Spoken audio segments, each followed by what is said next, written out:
Okay, let's take a quick look at FontAgent 7, the newest release from Insider Software.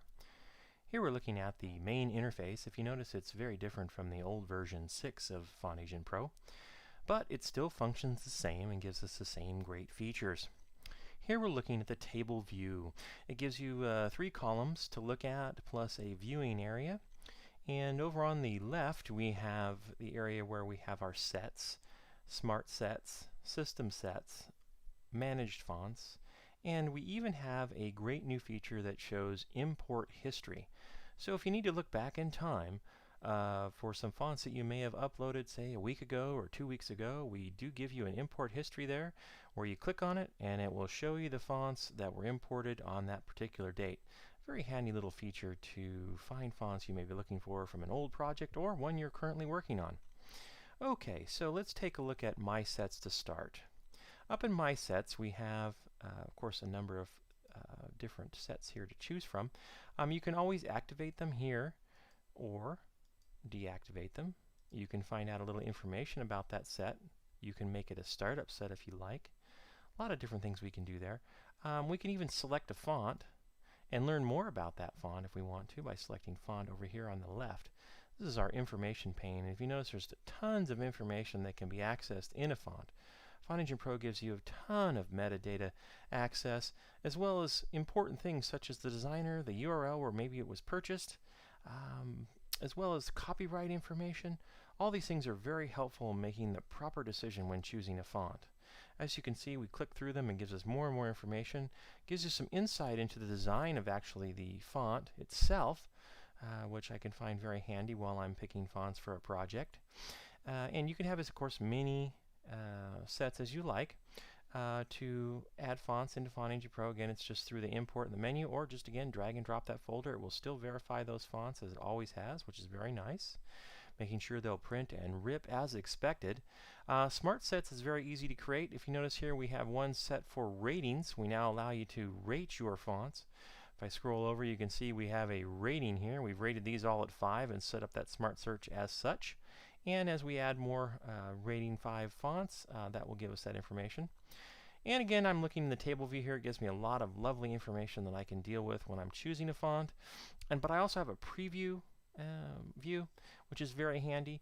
Again, it gives me a preview of the font, allows me to give it a rating, and then it gives me the style, slant, width, and so forth as it does in the table view.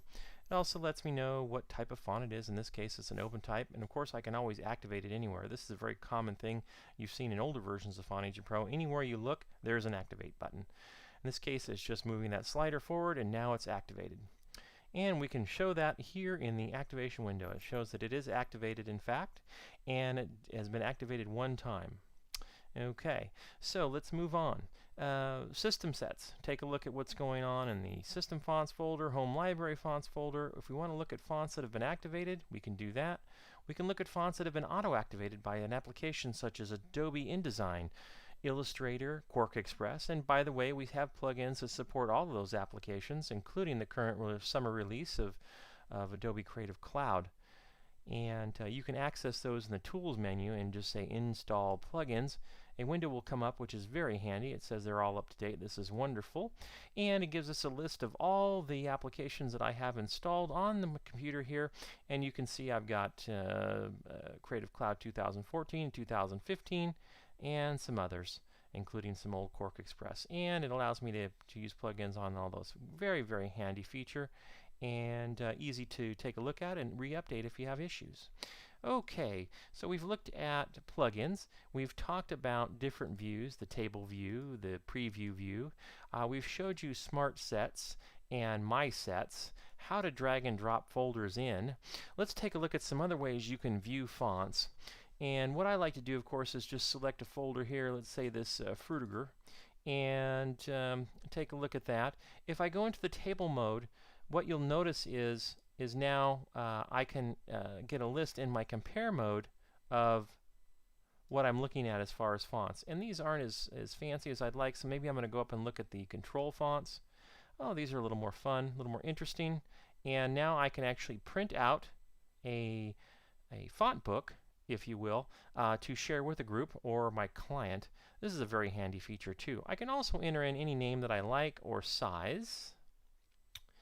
And again, if I wanted to get more information about these fonts, I can always click on the font itself and see, oh, it's version 3.0, so that's modified.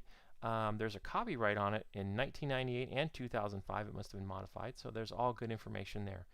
So FontAgent Pro 7 gives you a wonderful set of new features, as well as optimizing a bunch of our old and very great features that have been tried, true, and tested. Thank you for watching. If you've enjoyed this video, please go to www.insidersoftware.com for more fun videos. Thank you.